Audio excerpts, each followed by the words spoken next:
इस 8 लेन से गुजरते हुए एक जरूरी सवाल मेरे मन में लगातार उठता रहा। इससे आदिवासियों को क्या फायदा होगा?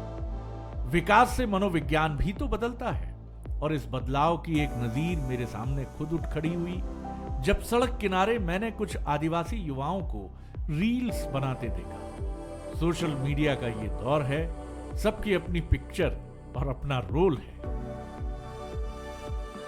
लैलो रे खामटू लैलो रे धारियो आपड़ा रे समझ में जाऊ रे पड़े। ये जो एक्सप्रेस वे बना है ये तो आप जान ही गए हैं। तो आपकी ज़िंदगी में क्या बदलाव आएगा? सर बदलाव तो हमारी ज़िंदगी में कुछ भी नहीं है इसके, क्योंकि हम दिल्ली मुंबई तो जाते नहीं, तो बदलाव क्या है। और हमारे आदिवासियों की और इसमें ज़मीन चली गई, जो खेतीबाड़ी कर रहे थे, जिससे कमा के खा रहे थे, वो सब इसमें ही चले गया। पैसा तो कोई ज़रूरी नहीं है, मायने नहीं रखता पैसा, तो वो 2-5 साल में ख़त्म हो जाता है। पर खेतीबाड़ी रहती तो वो पूरे ज़िंदगी का सवाल रहता है, बच्चों के बच्चों का।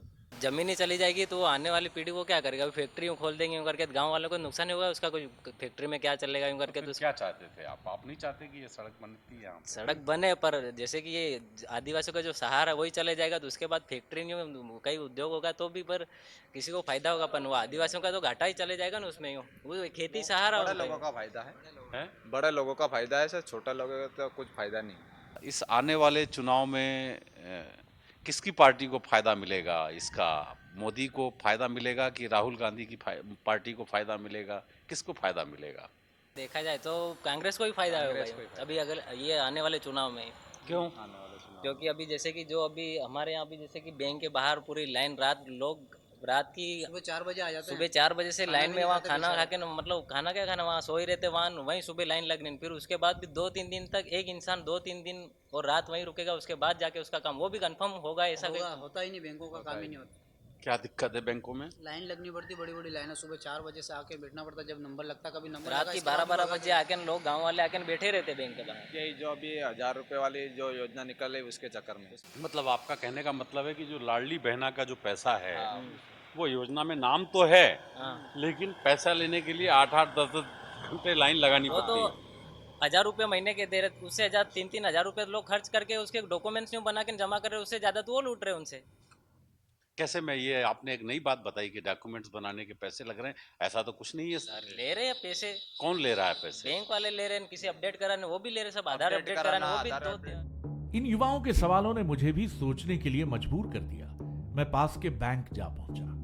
यहां वाकई लोगों को कई चुनौतियों का सामना करना पड़ता है। यहां केवाईसी कराने आए लोगों को लंबा इंतजार करना पड़ता है। करीब 50,000 से ज्यादा खाते यहां हैं, लेकिन इस बैंक में काम करने वाले कर्मचारी हैं केवल 3 लोग। ये केवाईसी करवाने आया। हाँ। केवाईसी और डीबीटी करवाने आया। खाता नंबर और ये आधार नंबर उसके केवाईसी डीबीटी करवाने आया। हाँ हाँ। तो यहाँ मतलब आके बैठता हूँ, मतलब नंबर लगाना पड़ता है, आना पड़ता है। रात को 3-4 बजे से लोग आके बैठते हैं, मतलब जब ला के नंबर लगता है। आप कब आए हैं? मैं 4 बजे से आया हूँ। सुबह 4 बजे से? हाँ, सुबह 4 बजे से अभी तक। अभी मेरे घर वाले अंदर बैठी है, नंबर लगानी है अभी मेरा। आप अंदाज़ा लगा सकते हैं कि यहाँ करीब 50 से 60 हज़ार खाते हैं और 3 लोगों का स्टाफ 60 हज़ार खातों को कैसे हैंडल करता है, यह कल्पना की जा सकती है। तो रात को 4 बजे से 2 बजे से लाइन लगा करके यहाँ खड़े होते हैं, तो उनकी कठिनाई को समझा जा सकता है कि 3-3 दिन तक लगातार आने के बाद भी कई बार लोग खाली हाथ ही रहते हैं। एमपी का ये इलाका अपनी सब्जियों की पैदावार और फ्रूट्स के प्रोडक्शन के लिए देश भर में पहचाना जाता है। फिलहाल मैं जिस खेत में हूं वहां टमाटर लगे हैं। इन दिनों वैसे भी टमाटर लाल पीला हो रहा है। आसमान चढ़े दामों ने इस लाल सब्जी के भाव बेहद बढ़ा दिए हैं। हमारी सब्जियां यहाँ से हम दिल्ली के लिए एक्सपोर्ट, जयपुर वगैरह बड़ी बड़ी जगह जो भेजने के लिए, बॉम्बे है, अहमदाबाद है, उसके लिए हमारे एटवे का बहुत बढ़िया रास्ता रहेगा। किसानों को कम समय में दिल्ली पहुंच जाएगी। जैसे हमारे यहाँ गाड़ी हम 3 बजे 4 बजे स्टार्ट करेंगे तो सुबह सुबह 5 बजे दिल्ली पहुंच जाएगी। अगर जो हमारा सब्जी यहाँ से ताज़ी पहुंच जाएगी तो दाम भी अच्छे मिलेंगे और किसानों को फ़ायदा भी है। जो सरकार की जो नीतियाँ हैं, चाहे कोई सी भी सरकार हो, सरकार की नीति स्पष्ट नहीं है। किसान का माल आता है, तो निर्यात बंद कर देते हैं। किसी चीज़ का अगर रेट अगर बढ़ता है तो किसान उस पर बैंड लगा देती है, निर्यात नहीं होने देती है। उसके बाद अगर किसी का रेट बढ़ता है तो आगे से डिमांड कर लेते हैं, आगे से बुला लेते हैं, लेकिन अपने यहाँ का किसान का जो माल है वो निर्यात नहीं करती, चाहे कोई सी भी सरकार हो। सूबे के इस हिस्से में सब्जियों, फलों और अनाज की बम्पर पैदावार होती है। आधुनिक किसानी ने पुरानी खेती के तौर तरीकों को पीछे छोड़ दिया है। आलम यह है कि खाद और कीटनाशकों का इस्तेमाल हर साल के साथ इन खेतों में बढ़ता ही जा रहा है। यहाँ पर ट्रेडिशनल सीड भी होते थे और देशी खाद का इस्तेमाल होता था, लेकिन 70 से 80 के दशक में जब से हरित क्रांति आई 72 के बाद यहाँ पर जब से सबसे पहले तो सोयाबीन, काला सोयाबीन, सफ़ेद सोयाबीन आया, सरकार ने काफ़ी प्रमोट किया उसको। उसका असर ये हुआ कि जितने ट्रेडिशनल सीड थे वो ख़त्म हो गए और सोयाबीन के साथ कपास भी आया, काला कपास। तो इसके साथ बहुत ज़्यादा फर्टिलाइज़र केमिकल का इस्तेमाल पहली बार वहाँ होने लगा। हमारा उस टाइम पे अनुभव है कि 1 हेक्टेयर पे लगभग 50 किलो के आसपास फर्टिलाइज़र डलता था और केमिकल का इस्तेमाल भी 5 से 10 ml करीब, हाँ, इतना वो लोग डालते थे। लेकिन ये प्रक्रिया धीरे धीरे बढ़ती 70 से 80 के दशक में, 80 से 90 के दशक में धीरे धीरे और बढ़ गया। कीटनाशकों और खाद के बेजा इस्तेमाल से हुए नुकसान का अंदाजा किसानों को होने लगा है, लेकिन सवाल ये है कि क्या ये बात समझ आने में हमें पंजाब की तरह बहुत देर हो गई है? ज़्यादा है पंजाब से, क्योंकि हम लोग तो लास्ट टाइम पंजाब के किसान यहाँ आए थे, हमने यात्रा करी एक, जब पंजाब के किसान भी सुन के दंग रह गए कि पेटलावद का किसान इतना ज़्यादा इस्तेमाल कर रहा है। तो पेटलावद फर्टिलाइज़र केमिकल का बहुत ज़्यादा इस्तेमाल यहाँ पर हो रहा है। हरिशंकर पवार ने पुराने बीजों का बैंक बना रखा है। वो बताते हैं कि कभी 1 किलो खाद पर 12 किलो तक प्रोडक्शन लिया जाता था। आज 1 किलो खाद पर 3 से 4 किलो प्रोडक्शन ही हो पाता है। हर साल इतनी ही उपज लेने के लिए खाद और कीटनाशकों की मात्रा बढ़ानी पड़ रही है। इलाके में कैंसर जैसी जानलेवा बीमारी लोगों को अपना शिकार बना रही है। हाइब्रिड अकेला नहीं आता, वो पूरा पैकेज ऑफ प्रैक्टिस लेकर आता है। उसको हाई इनपुट चाहिए, वीडीसाइड चाहिए, हर्बिसाइड चाहिए, पेस्टिसाइड चाहिए और रासायनिक केमिकल सारे फर्टिलाइजर चाहिए, उर्वरक चाहिए। आप पिछले दशक में देख लें, पेटलावद जैसे एक इमर्जिंग कस्बे में, एक उभरते हुए टाउनशिप में, जी, तो उसमें लगभग 100 केस आप आइडेंटिफाई कर सकते हैं पिछले 10 सालों में। और उसमें से आप समझ लें कि 80 से 90% जो है वो काल कवलित हो गए हैं। इन एक्सपर्ट्स की बातों ने मुझे डरा दिया। मुझे बकरी चराने वाली वो बुजुर्ग महिला याद आ रही हैं, जो कि यहां आते हुए रास्ते में मुझसे टकराई थीं। तब उन्होंने अपनी बकरियों को खेतों के पास लगी घास चरने से यह कहते हुए रोक दिया था कि अगर वो ऐसा करेंगी तो मर जाएंगी। अच्छा, तुम्हें कोई पेंशन वगैरह मिलती है? हाँ, आवे 600 रुपया महीना का सबसे आई रहा। अरे 600? हाँ, हाँ, ये 100 ऐसा जो सुन रहे हैं, इस इलाके में साको अच्छा बोलने की थोड़ा सा आदत है, तो 600 रुपए इनको महीने मिल रहे हैं। हाँ, 600 तो मिले। आपके पति नहीं है? नहीं है अपने। अच्छा अच्छा इन 10-12 साल हो गया। अच्छा, हाँ, तो 10-12 साल से आपको पेंशन मिल रही है? हाँ मिले। उसके पेंशन के बदले में कोई आपसे पैसा या रिश्वत तो नहीं मांगता है? नहीं मांगे पर अब 600 रुपया मिले। अच्छा, 600 हाँ, रुपया। हाँ, तो 600। कहीं चाहो तुम, हाँ? क्या कहीं चाहो तुम, कतरा मिलना चाहिए। 1000 से 2000 से जब बूढ़ी अब कमाई नहीं करेगा, अब 2 साल के से बकरा सा रह लूंगा। हाँ हाँ हाँ पैसा तो खटना पड़ेगा। हाँ, तो हमारी अवंती बाई जी कह रही हैं हाँ, भरती दैया। कि अभी तो 600 रुपए मिलते हैं, अभी तो और लगता है 2-3 साल वो बकरी चरा लेंगी, लेकिन वो चाहती हैं कि ये 1000 रुपए पेंशन, जो विधवा पेंशन है, वो कम से कम 1000 रुपए हो, ताकि 2 साल बाद जब वो खाट पर होंगी तो उनका घर चले। हम अवंती बाई जी से बात कर रहे थे, ये अपनी भाषा में अपनी बात कहने की कोशिश कर रही थी, लेकिन बात में ये एक और ऐसी कहानी कह गई हैं जो पूरे समाज के लिए, सरकार के लिए, सबके लिए चिंता का विषय है। ये बता रही थी कि जब ये बकरियां चराती हैं, और यदि बकरियां, कई बार ऐसा वक्त आता है कि बकरियां, हमें ध्यान रखना पड़ता है कि किस खेत में ये चारा खाएं, किस खेत में चारा ना खाएं, क्योंकि केमिकल का उपयोग इतना ज़्यादा बढ़ गया है कि जब बकरियां चरती हैं तो कई बार ऐसा होता है कि वो पत्तियां खा करके, वो घास खा करके इनकी बकरियां मर जाती हैं। कैसे मरती हैं बकरियां? बकरियों अपने शेरी शेरी मरदा साहब। अच्छा। हाँ, टट्टी लग जा और मर जा, या पत्ती खाई जा अपने ये दवा वाली। हाँ। और या खा जा तो मरी जा, दवा साट आता यही दवा सटी मिली, अब ये खा जा तो तो मर जा। सड़क के किनारे पत्तियां खा करके भी मर जाती हैं कई हाँ, बार? जदी तन घेरा वही ले जावा बेटा। अच्छा, इसलिए ध्यान से ले जाना हाँ, पड़ता ले है। जाना पड़े, सड़क सड़क दौड़ाती देखियो। ओहो। हाँ, दौड़ा ले जाऊंगा। ऐसा माना जा रहा है कि इस एक्सप्रेस वे के बनने से स्ट्रैटेजिकली रतलाम को खूब फायदा होगा। यहां निवेश बढ़ेगा और रोजगार भी डेवलप होगा। रतलाम विधायक चेतन कश्यप इन्हीं बातों पर खूब जोर भी देते हैं।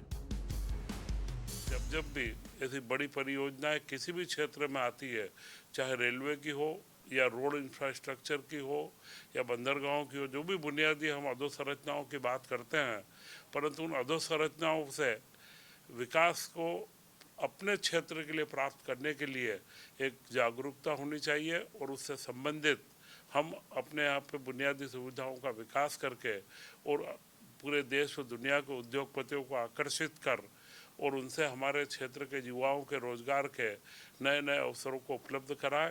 और ऐसा मुझे विश्वास है कि रतलाम का जो निवेश क्षेत्र बन रहा है वो 8 लेन एक्सप्रेसवे की संबद्धता के साथ में एक नई ऊंचाइयों को प्राप्त करेगा। रतलामी सेब देश भर में अपने तीखे और तेज स्वाद के लिए मशहूर है। इंदौरी पोहे पर पड़ते ही ये जायका नेक्स्ट लेवल पर पहुंच जाता है। सेब के पुराने कारोबारी नितिन खंडेलवाल मानते हैं कि 8 लेन हाईवे रतलाम की इस सेब को और पॉपुलैरिटी देगा। रतलाम में एक से एक पुरानी सेवों की दुकानें हैं, चाहे वह खंडेलवाल हो, चाहे नितिन जी की दुकान हो, ऐसी कई दुकानें हैं। तो कई लोगों से हमने बात की और सबके मन में एक उत्साह है कि यूँ तो उनका स्वाद देश दुनिया में जाना जाता है, लेकिन कई बार इंफ्रास्ट्रक्चर की सुविधाएं ना होने के कारण उन तक पहुंच नहीं पाता। तो अब सेवों का जो रतलामी सेवों का जो स्वाद है वो देश दुनिया में और तेज़ी से पहुंचेगा और स्वाभाविक है कि रोजगार के आर्थिक नए पहलू, नए रास्ते खुलेंगे। मुझे लगता है कि रतलाम के किसान सूबे के बाकी किसानों के मुकाबले हमेशा से प्रोग्रेसिव रहे हैं। यहाँ उन्नत खेती की बात हो, नई फसलों की या फलों की, ये इलाका हमेशा आगे रहा है। जब एक्सप्रेस वे की बस प्लानिंग ही चल रही थी, तभी मोतीलाल ने यहाँ वाइनरी लगाने के आइडिया पर काम शुरू कर दिया था। वो जानते थे इसके शुरू होने तक तो वो प्रोडक्शन के लिए तैयार भी हो जाएंगे। जाहिर है इसका फायदा भी उन्हें मिल भी रहा होगा।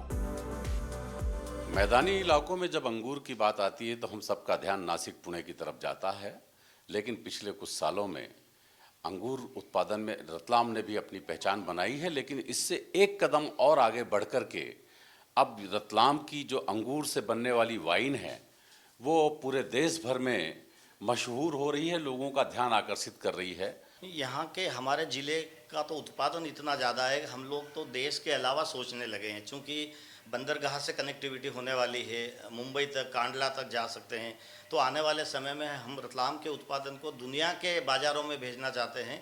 ये कनेक्टिविटी होने से हम लोग इसमें हमको बहुत बड़ी अचीवमेंट होगा। मैंने इस इलाके को जितना देखा उसमें एक तस्वीर बिल्कुल साफ थी। गांव समृद्ध हो रहे हैं और लोगों के पास पैसा नजर आ रहा है। गांव गांव न रहकर बड़े कस्बों जैसे होने लगे हैं।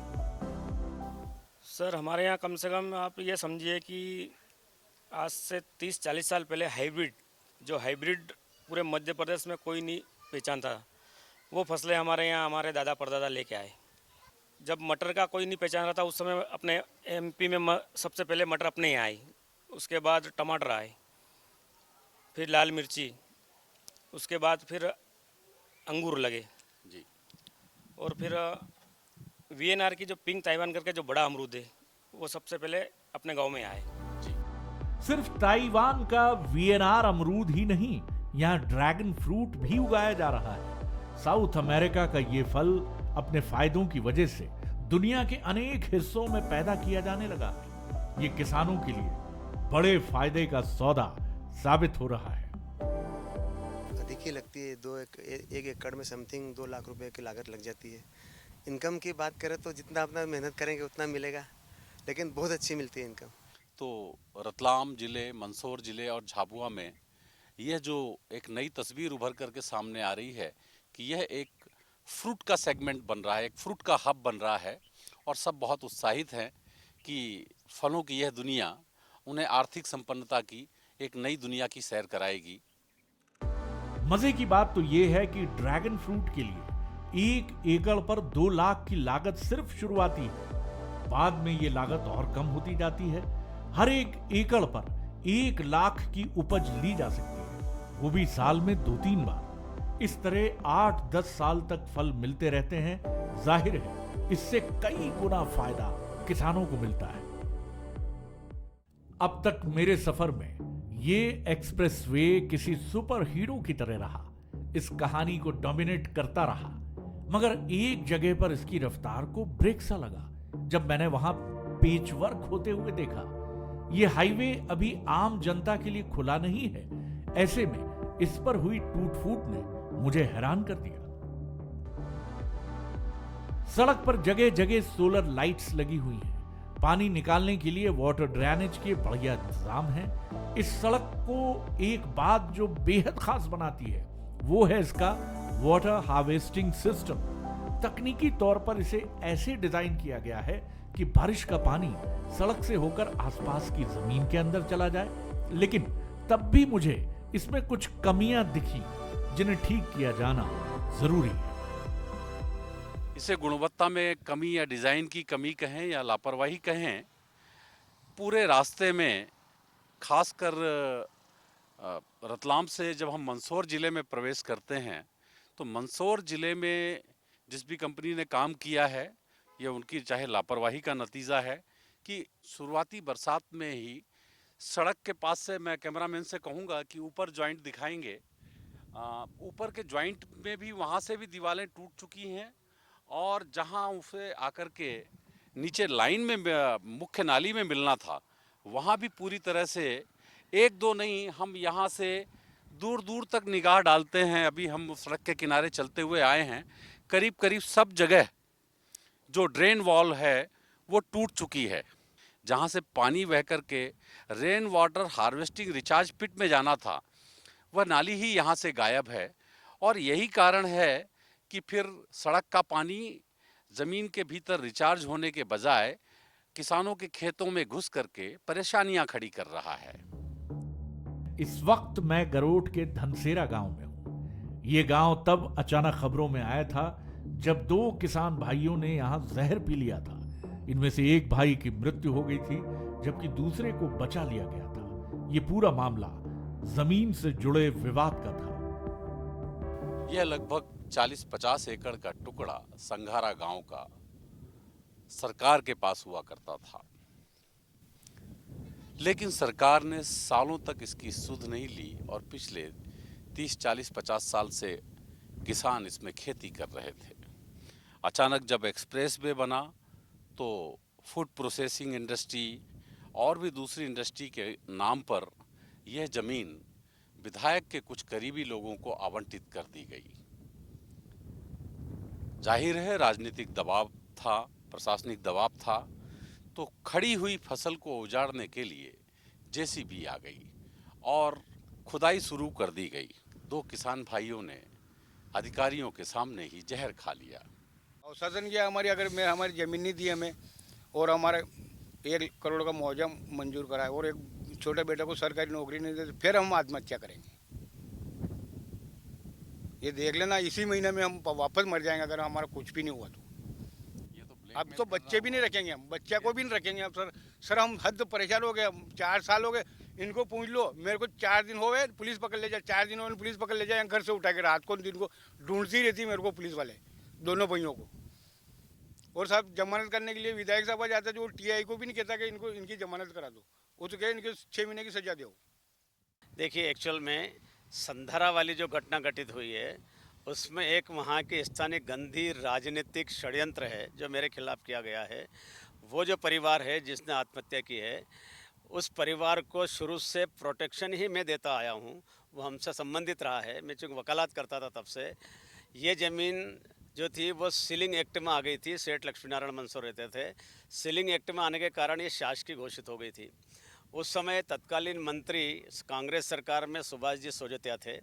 उन्होंने ही इसको औद्योगिक क्षेत्र में परिवर्तित करवाया था 2003 में। और उस समय इस मृतक के पिताजी आमरण अनशन पे बैठे थे, जिसको उन्होंने पुलिस से दबाव के कारण उनको आमरण अनशन से उठाया था। और तब से ये ज़मीन पड़त पड़ी हुई थी। विगत 8-10 सालों से चूँकि उद्योग नहीं लग पाए थे, तो मैंने ही, चूँकि मेरे पास में आए थे मृतक और इनके दोनों तीनों भाई, तो मैंने कहा ठीक है, जब तक उद्योग नहीं लगे तब तक आप इस पर खेती करें। परंतु कुल मिला के ये है कि वो जो मेरे ऊपर आरोप लगाया कि विधायक जी ने कब्जा कर लिया उनके ज़मीन पर, विधायक जी के 4 प्लाट हैं, मेरा न तो एक भी प्लाट उस पर है, न विधायक जी ने उस ज़मीन पर कब्जा किया। मैंने तो उनको शुरू से प्रोटेक्शन दिया। एक्सप्रेस वे के करीब मेरी मुलाकात ग्रामीण लड़कियों के इस ग्रुप से होती है। सभी खेतों में मजदूरी करने जाती हैं। इनसे मैं बड़ी उम्मीद से एक्सप्रेस वे को लेकर सवाल करता हूं, लेकिन उनके पास कोई पुख्ता जवाब नहीं मिलता है। अच्छा, आप हमेशा खुश रहते हैं। आपको पता है ये क्या बन रहा है? क्या है? 8 लाइन। अच्छा, 8 लेन बन रही। तो इससे आपको लगता है कि क्या बदलाव आएगा? सब लड़के हो, सब जरा सी अभी कम उम्र की सब लड़कियां हो, तुमको लगता है क्या बदलाव आएगा इसमें? हमको पता नहीं। पता नहीं? नहीं। क्या चेंज होगा? क्या अच्छा होगा, बुरा होगा? क्या होगा इस 8 लेन के बनने से? अच्छा होगा। हैं? इधर आओ। क्या नाम है आपका? पूजा।